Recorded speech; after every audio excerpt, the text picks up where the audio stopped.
introduce to you today Dr. Bret Hart, and I'm just going to read Bret's bio to you because he is what the doctor orders. Bret is an adjunct clinical associate professor at the medical school at Curtin University. He's been a medical practitioner for over 46 years, and including the first paediatric registrar to begin a rotation to Derby, and subsequently as district medical officer in the Kimberley. What an amazing place to work, Bret. On returning to Perth, he assessed children and students referred from child and school nurses, and during this time he established the Youth Suicide Prevention Task Force to advocate for action. After becoming a Fellow of the Australasian Faculty of Public Health Medicine, he established public health units, PHU, in the Gascoyne, Wheatbelt and North Metro Perth, where the unit trialled the use of the Canadian Early Development Index. Yay! This ultimately became the ADC, repeated nationally every 3 years. He's chair of the board of Wellbeing in Schools Australia, is an independent board director of Puntakuna Aboriginal Service. Come on, Bret pronounce it properly. And a member of the WA Primary Health Alliance's Clinical Council. Can we please invite the doctor up onto the stage, because he should be the one in scrubs, not me. Thank you. And I need to start with a health warning, unfortunately. I noticed that Greg Mitchell, who's talking tomorrow, said there'll be no death by PowerPoint, which means, with me having about 70 slides to show you, if you start feeling a bit queasy, I suggest you go and see a proper doctor. I say proper doctor because, as you see on the screen, hopefully, yes, that I'm a public health physician, which means I don't see patients, I see populations. So that's why some of my colleagues don't think I'm a proper doctor. How can you be a proper doctor if you don't see patients? So can you hear me all at the back okay? Very good. I'd like to start by acknowledging this land that we meet on today, which is the traditional lands of the Noongar people, and I respect their spiritual relationship with their country.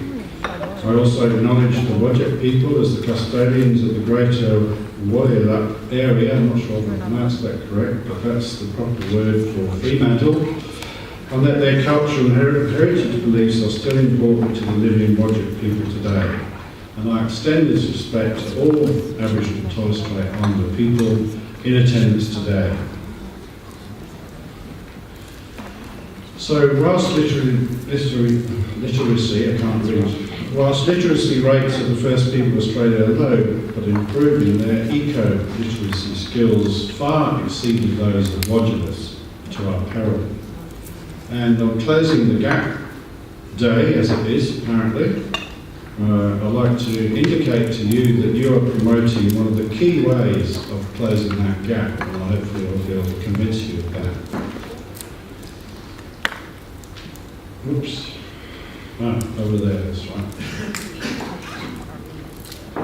So you would have seen the title that we've got a magic potion for you, and you always have to be wary of people who think they've got the magic cure. But trust me, I'm a doctor. I do have a magic cure for you. And the title is inspired by this quote from the leading agency for health in the United States, the Centre for Disease Control, in Atlanta, Georgia, and I quote from one of their publications, talking about high school dropout. If medical researchers were to discover an elixir that could increase life expectancy, reduce the burden of illness, delay the consequences of aging, decrease risky health behaviour, and shrink disparities in health, we would celebrate such a remarkable discovery. Unfortunately, they didn't say it was reading, but they said education is such an elixir, and I'm going to suggest to you it's not such a long bow to suggest that reading and education have a link. Unfortunately, the opposite is true, and I want to quote from this report that came out a couple of years ago, and they said in it, failing to read well greatly reduces a child's odds of completing high school. So that might seem pretty obvious, but as I'll be going on, and that's really one of the reasons for my talk, is the fact that this has far more implications than you might realise if you don't achieve graduation from high school. So where should I start? Well, an obvious place to start is at the beginning, and this is a picture of my daughter near the beginning of life, 34 years ago, and I think you can see that there's some bonding going on. That subcortical part of the brain is being stimulated. There's a serve and return thing happening, and this being 34 years ago, this is a pretty old slide that I use. I tried to convey back then, stimulated by all the publicity around these books that were being published, from neurons to neighbourhoods, the World Bank's report from early child development to human development, developmental health and the wealth of nations, trying to indicate the wealth of nations is dependent on children. And if I could ask Ryan to just pass the cursor over those two pictures of neurons to see how it's attempting to indicate that they work together, and the more they work together, they bond together. But the other thing I wanted to convey is we want to do all in our power to prevent this happening. Any interference between the parent and the child, whether it's a problem from the parents, whether it's a problem with the child, whether it's a problem in the neighbourhood in which the family is living. So that was a bit of my background, influenced by my own experience of my daughter, who you'll meet again in 3 years. And then, of course, there's that other interference which we didn't have to contend with back then, and I'll be touching on that a bit later as well. But you heard mention about the early development index which we trialled in North Metro Perth, and this is the late Clyde Hertzman, sadly, who told a story which was one of the main influences as to why we trialled the early development index, which was being used in Canada all those years ago. I had the opportunity to trial it with 4,500 children in North Metro Perth. And one of the stories I heard about, which is included in this report, is about and here they map the results of the early development index, so we'll be flicking through those pretty quick, because really what I want to do is to ask you to point out a suburb where there seems to be an issue. So the blue colour indicates things aren't that good, the red is where things are pretty good. And I think you'll be able to pick out one suburb which stands out as having some issues. And you'll hear more about the EDI later today from Gail Clark, so I'm not going to go into detail about these 5 developmental domains. So just flicking through pretty quick, you might get an idea of where you might not want to live if you're wanting to live in Vancouver. So just going back again, those are the early development index scores plotted on a map, and then just to see if there's any correlation with, for example, low income, with the cost of a nutritious food basket, whether you're a renter or not, whether the families are led by a lone parent, those on lone parent assistance, crime rates. You can see a bit of a pattern happening here. Child protection investigations, hospital admissions for injuries, proportion of infants born small for gestational age. So, which of those suburbs do you think is the problem suburb? Do anyone want to call out? Strathcona, right. Well, the next slide I'm going to show you is of the Vancouver Public Library preschool program. It's the annual Vancouver Public Library book circulation per capita. Right? So what do you think it's going to be for Strathcona? Is it going to be high or low? The library book circulation per capita. So who wants to go for high for Strathcona? Who wants to go for low? Right. Sadly, this is the only suburb where they didn't have the data. Isn't that frustrating? But they did have it for the Vancouver Public Library preschool program attendance per capita. So is attendance going to be high or low? Who wants to go for high? Who wants to go for low? So, in this instance, the blue is good and the red is not so good, right? So I've turned it around, unfortunately, just to confuse us. So it's the opposite of what you just said. Why? Because the librarian in Strathcona was fed up not having any kids coming to a library. So what did she do? She took the library to them. So that's one of the motivations for trialling the Early Development Index, because what an impact an individual or an individual library can make when they get some information to do something about it. So that was one of the inspirations. So here's the report that we produced back then on the results. And I could have labelled that more controversially, and it was another reason why I was keen on the EDI, because in a way it gives a voice to 5-year-olds. How else do 5-year-olds express themselves? Well, they can do it through the EDI results, in a way, can't they? They could have, this is a way of saying, you need to do more for us in certain places. But the link to today's focus is this quote from the report. And like I said, it wasn't really for us to prescribe what needs to happen about it, but I felt compelled to at least let people know that this is what you can do. I'll let you read that.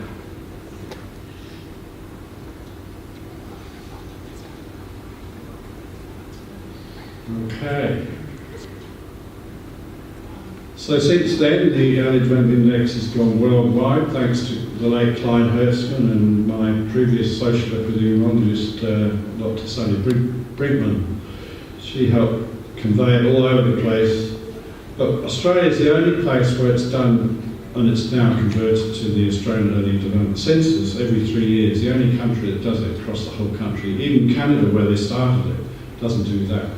They're a bit peeved about it. But I'm now going to take you to Scotland, where they've also had some challenges trying to get it happening, but they're doing it in parts.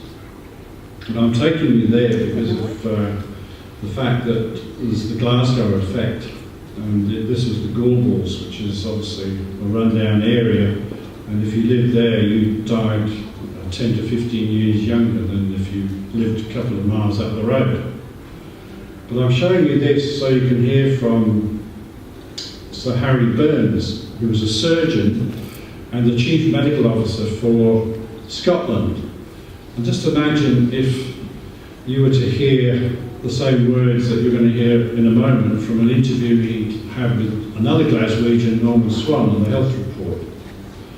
So I'll ask Ryan to just touch on the... issue was that children's intellectual development was supported, and the nursery nurses would put their hand up and say, well, there's children's speech and language and so on.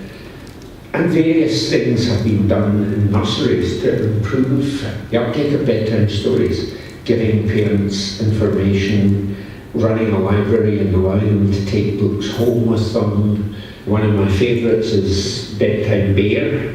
One nursery bought little teddy bears and handed them out to the children and told them that the teddy bear needed a bedtime story. So the child was asked to take Bedtime Bear to Mum and Dad when the child was going to bed and get them to read Bedtime Bear a story. So the child got the story. And the other important element of this is that we asked all the nurseries to record what was happening, to count how many bedtime stories were being given. So they asked the kids, did you get a bedtime story last night? I mean, this isn't rocket science. And what we found was that the trends, as different things were tried, the line went up and up and up, to the point where the vast majority of children in these nurseries were getting bedtime stories. So it's that combination of testing an idea, seeing if it works, and then counting how often it's delivered, and then counting the outcomes. So it's simply like knowing what you want to do, working out how you're going to do it, and then measuring it. Yep. Have a method for change and measure how effectively you're delivering it, and measure the outcome that you've set yourself to deliver. And you look at it across the board, across Scotland, what are the achievements? Significant decrease in stillbirth rate, significant decrease in infant mortality, decrease in general in deaths of children in hospitals, improved uptake of services, improved monitoring of child development, and so on. And it's maybe a bit early to be confident about this, but improved performance as children arrive in school. Well, I just happened to hear about this program in Albany just this week. Rather than using teddy bears, they use dogs for kids to read to. So, but it's only apparently going for a month. Anyway, since we did the Early Development Index trial, the Kids Institute followed the 4,500 children that we did it on, and they wanted to see whether there was any correlation between it and NAPAD scores. And as I think you can see there sure is, which makes you realise that what happens before school is what influences NAPLAN. And obviously it's influenced by what happens at school, but it really brings back that focus to those first 1,000 days. And I'd also like to read this report of the Mitchell Institute back in 2015. It's called Educational Opportunity in Australia: Who Succeeds and Who Misses Out? And they found that many of the children that enter school developmentally vulnerable fail to catch up, with about 10% remaining behind throughout the middle years and in their attempts to transition into further education or work. Children experiencing multiple and intersecting forms of adversity are the least likely to catch up. They are also the least likely to have access to high quality education. So it's an important issue. So often people refer to this Halfon model, Neil Halfon in California, as a way of considering all the influences that can happen before school. And you can see the first 1,000 days here, which you've heard about. But there's one suggestion for a positive influence on child development, which is in the wrong place, isn't it? Which one's that?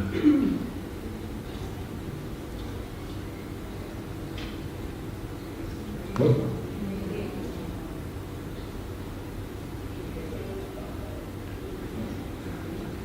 Reading to the child. You're going to wait until 18 months? What did David Templeman say yesterday at the launch? He said we should be doing it before birth. So, well, I guess they've got to fit it in somewhere, but at least it's there. But it's a very useful graph to sort of consider all the things that we need to do to try and improve the AADC score, which of course is what you get when kids hit school. So you can see we need to try and get kids onto the healthy trajectory, preferably before school. But it's not too late, obviously, after school. And this is his diagram to indicate the impact one can have if you start off on the low part. You've got more challenges, but you can do something about it if you have a positive school environment. So that's an example. If you boost that, then that will follow through to a longer life healthier life. So that's a bit of a cue for an ad for wellbeing in schools in Australia, and I guess declaring a vested interest. I'm on the board of Wellbeing in Schools Australia. We had a conference last year, which I think is why I ended up coming to this one, which is great, and we're having another one. And this is the view you would have to put up with if you attend the conference in August. This is the picture I took at the end of the day, and that's the theme of this year's conference. So, ad over. We now need to get back to some hard data to prove the point that I'm trying to make, is that a higher level of education, there's a dose effect. The more education you have, the healthier you will be. And all this data is coming from the United States. There doesn't seem to be a great deal of work in this area here, unfortunately. And from the Robert Wood Johnson Foundation, we've been gathering all this information. So infant mortality rates influenced by parents' education. Again, dose effect. The better education, the less the infant mortality rate. And then reduced risks of diabetes, heart disease, being overweight, smoking, all as a result of more education.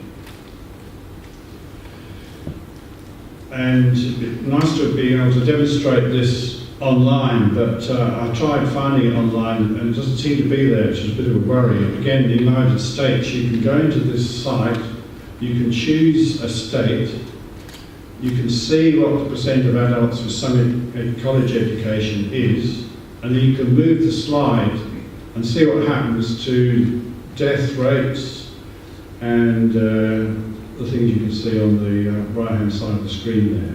So, for example, if you move it to 80%, see what happens to the number of deaths that can be averted by doing that. So I'll flip back again, move it to 80%.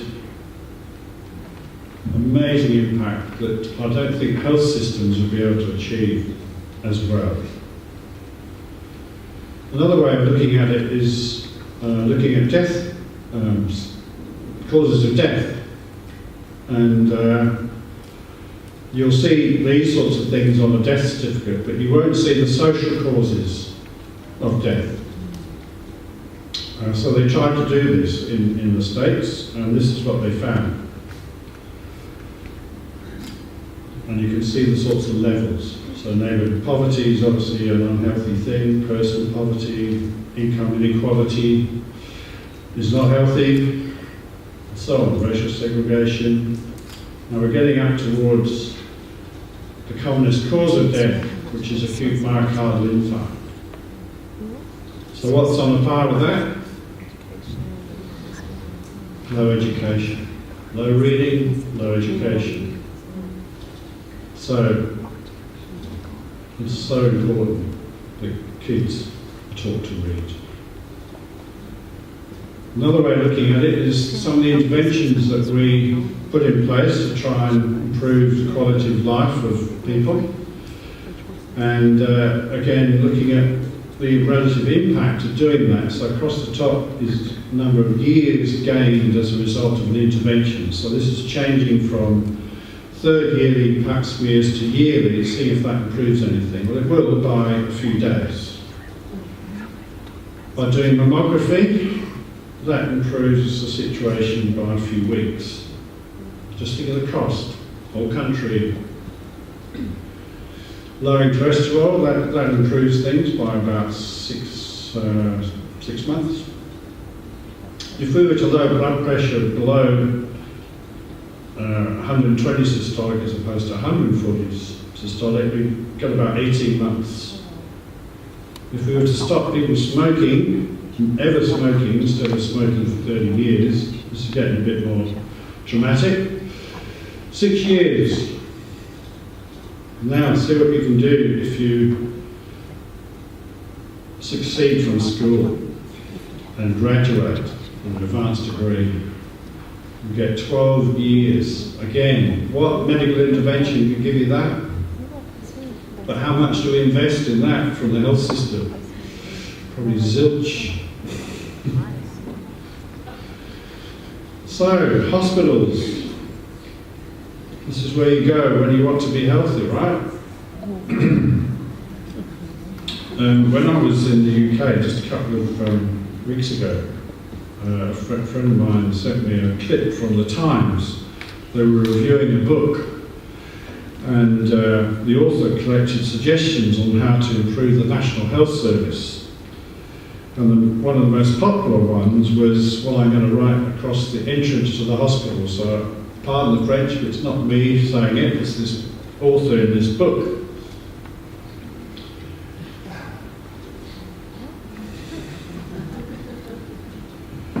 So, why not get a hospital? Well, because errors happen.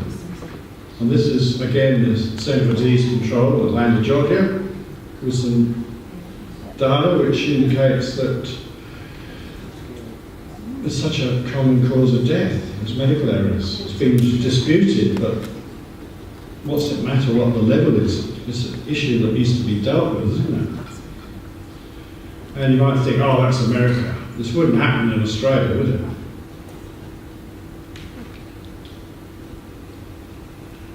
So, if you go into hospital for the day, you've got a chance of 1 in 9 of having a complication. If you stay overnight, 1 in 4. So, if you go to hospital, preferably don't stay overnight.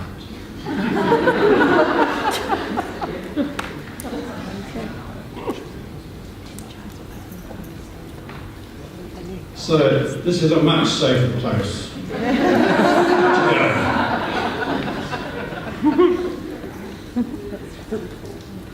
Right, I think it's time for a bit of a story, isn't it? So they sailed away for a year and a day to the land where the palm tree grows. And there in the wood, a piggy wig stood with a ring at the end of his nose, with a ring at the end of his nose. Repeat, are you willing to sell for a shilling your ring? Said the piggy, I will. So they took it away and were married next day by the turkey who lives on the hill. And they dined on meat and slices of quid, which they ate with a roundable spoon. And hand in hand, on the edge of the sand, they danced by the light of the moon, the moon, the moon. The light of the moon.